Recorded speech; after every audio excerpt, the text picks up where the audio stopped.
Hello दगड़ियों, नमस्कार। आज जौहर महिला भवन में हल्द्वानी से श्री नरेंद्र सिंह जंगपांगी जी IRS प्रधान आयकर आयुक्त तो आ रहे हैं। आइए उनका स्वागत करते हैं। सभी लोग ब्लॉग में बने रहिए। हमारे जौहर भवन में उनका स्वागत है। IRS प्रधान आयकर आयुक्त हल्द्वानी एवं अध्यक्ष हैं आप जौहर शौकत केंद्रीय समिति हल्द्वानी के। तो आप ही के प्रयास से और आप ही के सुझाव से आज जो एक सामूहिक हित में कुछ सार्थक राहें हमारी किस तरह से हम आगे बढ़ें, किस तरह से हमारा समाज आगे बढ़े और इसमें हम लोगों का क्या सहयोग हो सकता है, इन्हीं कुछ बिंदुओं पर आप सबके विचार यहाँ पर आप रख सकते हैं। तो इस संवाद एक जो पहल है, तो इसमें इस संवाद के माध्यम से मैं इतना ही कहना चाहूँगा कि हम सब इसमें तेजस्वी बने, ऊर्जावान हों, प्रेरित हों और जागृत हों, आनंदित हों। सब वही चल रहा है। कुल मिला के अच्छा सा संदेश हम दें। शौका एक अपने आप में बहुत ही ब्रेड विनर, हम जानते हैं हमारे अंदर एक झील है, एक कुव्वत है, एक हमारी जो महिलाएं हैं उनकी बदौलत जो है ये आज की जनरेशन खड़ी हुई है। जो उनका ऊन जान, जो उनका कालीन थुलमा जो भी था, वो आज उसी की बदौलत है। अभी तो क्या है, अभी सब कुछ दूसरी तरह की दुनिया हो गई है। तो कुल मिला के हमारी एकता में ही स्ट्रेंथ है।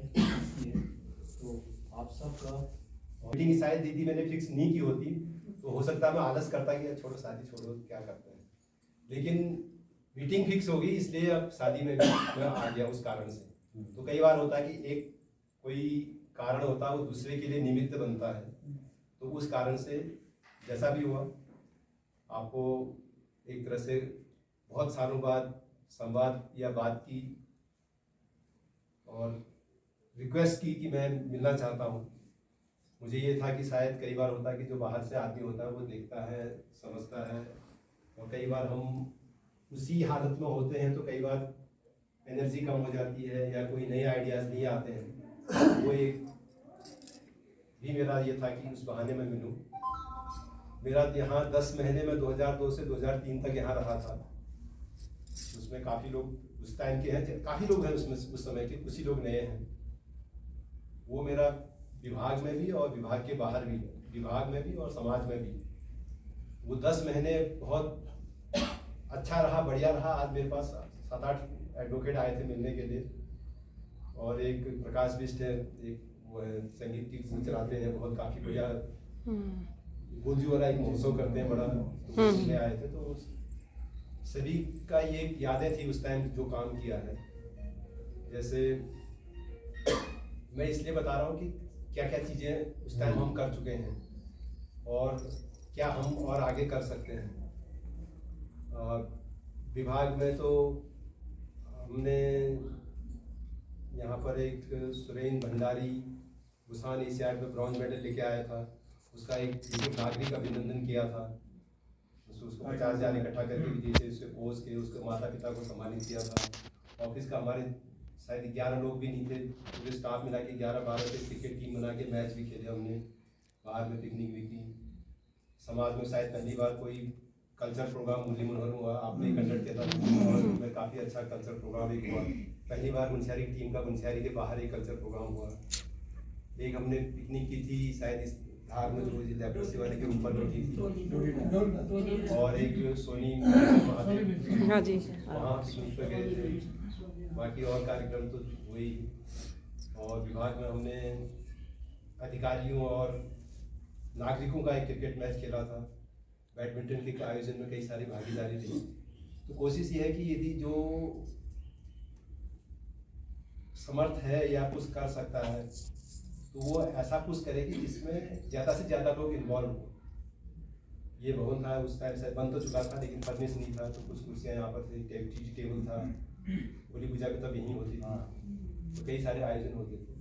तो वो एक तरह से पास था, और हो सकता है कि अल्मोड़ा का भी एक गोल्डन पीरियड शायद हो, या उसके बाद भी कई सारे कार्य उसके उसी समय पर सहयोग निधि वगैरह भी शुरू हो रहा था, वो भी इकट्ठा हुआ। अल्मोड़ा की एक तरह से देन है वो। अल्मोड़ा कहते हैं ना कि पॉलिटिकली और अदरवाइज भी बहुत जागृत जगह है, तो उस जागृत जगह का हमने भी संदेश दिया उस टाइम पर, जो कल्चर प्रोग्राम कराया या सहयोग निधि की गठन किया। ये जो महिला भवन भी बना, कहीं न कहीं लोगों ने पेन लिया अपने, जहाँ पर जिनकी जो सामर्थ्य थी, जहाँ पर जो पहुँच थी, उसका इस्तेमाल करके ये बनाया। कहाँ है ऐसा भवन? किसी और जगह में है ही नहीं। यहाँ तो एक तरह से 2 भवन हमारे पास है, समाज के 2 भवन कहीं नहीं है। हल्द्वानी में है 1 भवन है, यहाँ पर एक ये है, एक सहयोग निधि का जो लिया हुआ। तो वो सब हमारी पुराना पास्ट हमारा बहुत अच्छा है। वर्तमान में हम क्या कर रहे हैं बहुत ज़्यादा मुझे आइडिया नहीं, लेकिन कैसे आगे बढ़ सकते हैं। अब हमारी चुनौतियाँ और ज़्यादा बढ़ गई हैं। अब पुराने ज़माने में काफ़ी हम लोग, कई लोग हैं जो गाँव से पढ़े, कुछ पढ़े। अब जो हमारी अगली पीढ़ी आ रही है वो बाहर ही रहे, बाहर ही पढ़े, कॉन्वेंट में पढ़े।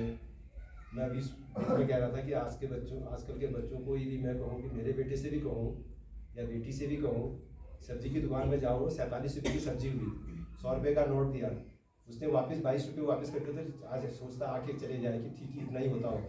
47 कितना होता है, 47 होता है कि 37 होता है कि 67 होता है, ये नहीं पता कोई चीज़। रिश्ते आजकल जो रिश्ते होते हैं कि कोई मौसी है, कोई फूफा है, कोई बुआ है, आनी है, कोई ये चीज़, ये रिश्ते भी धीरे धीरे भूल रहे हैं। तो कहीं न कहीं हमें और अधिक ज़रूरत है कि इकट्ठा होने की, इकट्ठा।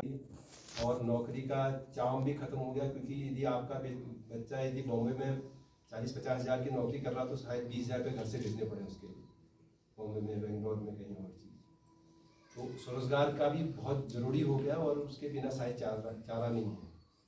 तो ये यूथ और बिजनेस कॉन्क्लेव, जिसमें हमारे लोग जो इस फील्ड में काम कर रहे हैं, सिंपल ट्रेडिंग नहीं, दुकान खोल के बेच रहे हैं या एक टैक्सी लेके वो कर रहे हैं, वो नहीं, जो रियल में काम कर रहे हैं। और उसमें भी जो लोग पहाड़ की ओर, जोहार की ओर, मुनस्यारी की ओर और वहाँ के उत्पादों से लेके काम कर रहे हैं, वो लोग आए, वो अपना एक्सपीरियंस शेयर करके मैंने कैसे आगे बढ़ा, मुझे कहाँ क्या प्रॉब्लम हुई, और उस प्रॉब्लम को दूर करने के लिए या और लोगों को प्रॉब्लम ना हो, उसके लिए हम लोग इंडिविजुअली क्या कर सकते हैं, सामूहिक रूप से क्या कर सकते हैं, वो हो।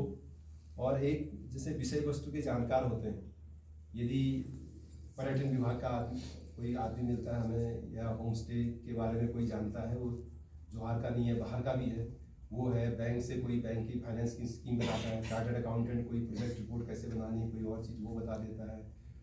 पशुपालन विभाग से मेरा छोटा भाई भी आजकल गढ़वाल का वो हेड है, वो है। या हल्द्वानी में भी मतलब 2 हेड होते हैं, 2 डिवीजन के, दोनों सौका लोग हैं। हल्द्वानी में रमेश नितवाल है और पौड़ी में भूपेंद्र जैनपाल जी है। तो वो जो है इसकी पशुपालन विभाग की बहुत सारी स्कीम आ रही, वोट वैली स्कीम है, पोल्ट्री की आ रही, डेयरी की आ रही, मत्स्य विभाग की बहुत सारी स्कीम है, वो आ जाए। कृषि बागवानी से रिलेटेड कोई और चीज़ आए, आप जो कृषि में काफ़ी काम कर रहे हैं, तो काम हम दूर दूर से देखते हैं, लेकिन जब हमको समझ में तब आएगा जब उनकी ज़बानी सुनेंगे। आप लोग भी पता होगा, कुछ करते हैं, कुछ डालते हैं फेसबुक में या व्हाट्सएप में डालते हैं, लेकिन उसकी डिटेल में कैसे करा, क्या एफर्ट है, कितनी क्या चीज़ लगती है, किसको कैसे करते हैं, ये बहुत अच्छी बात है जो आपने बताई, वो मैं संज्ञान में मूल्यांकन करता हूँ उसे। इसी तरह से छोटे कहीं कल्चरल हो, कहीं मीटिंग हो, ज़्यादातर नौजवान जो है खेल कूद कल्चरल इस तरह से इकट्ठे हो सकते हैं। बाकी तो आजकल माँ बाप भाई बहन सब मोबाइल हो गया कोई भी हो। इसी तरह से गांव का विकास जो है देश का विकास है। पहले हमारा इंटीरियर एरिया था, आज हमें घर जाने पर शर्म लगती। और यहाँ पे उपस्थित सभी मेरे बुजुर्ग भाई बहनों का सबसे पहले मैं हार्दिक अभिनंदन करती हूँ। आज बहुत ही हर्ष का विषय है हमारे लिए कि एक कर्मठ ईमानदार जो जोहारी स्वभावों को अपनत्व की भावनाओं से समझने वाले एक ऐसे व्यक्ति हैं जो हमारे सारे सुख दुख में सहयोग करते हैं और आगे भी नेक कार्य करते रहते हैं। बहुत अच्छा कार्य करते हैं। इनके कार्यकाल में हल्द्वानी में बहुत अच्छे कार्य हुए कि जब से ये भाई लोग गए तब से यहाँ भी कुछ नजर हम पिकनिक गए हैं ना, यहाँ कोई हमारा सांस्कृतिक कार्यक्रम हुआ तो आप लोगों को हम बहुत याद करते हैं। हम सभी सौगा समाज की तरफ से मैं आपकी इस पुनीत कार्य के लिए आपको धन्यवाद देती हूँ और आपको आपके उज्जवल भविष्य की कामना करते हैं और पुष्प की तरह खिले और चंदन की तरह सुगंधित बने तो भगवान जी सिर पर रखेंगे। इन्हीं शुभकामनाओं के साथ हम सभी की तरफ से आपको बहुत बहुत धन्यवाद। खेती बाड़ी कर रहा है, कोई कुछ कर रहा है, उसको हमने वो स्टेटस नहीं दिया। उसको यदि हम देना शुरू करेंगे, हम उसकी इज्जत करना शुरू करेंगे, तब जाके लोग भी बनना चाहेंगे। अरे यार उसको इनाम मिल रहा है, उसको सब पूछ रहे हैं, उसको यहाँ बैठा रहे हैं, तो अब फिर लोग भी बनना चाहेंगे उस तरह से।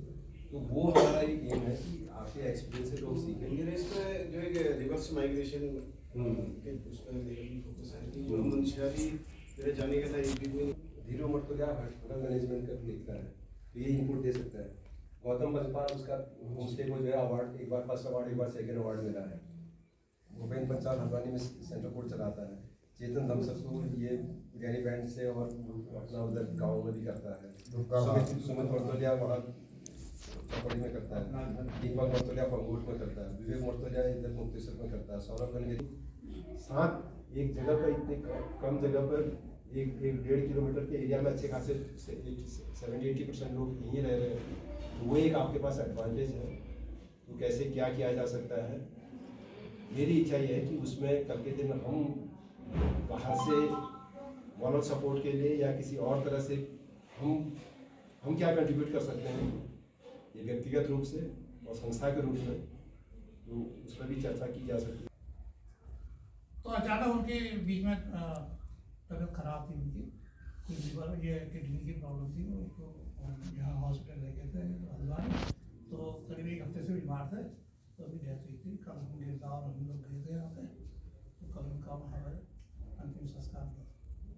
तो ये हमारे पड़ोसी हैं क्योंकि के लिखूं अपना दिल को हाँ, दिन रात रूछो तेरो ख्याल, तेरो के बिगड़ी जनो मेरो मन समाई जनो, तेरो के बिगड़ी जनो मेरो मन समाई जनो, ज्योति चानी तो अपनयो रेशमी रुमाल, रेशमी रुमाल के लिखूं अपना दिल को हाँ, दिन रात रूछो तेरो ख्याल, तेरो के बिगड़ी जनो मेरो मन समाई जनो। Thank you. एक बार ग्रुप फोटो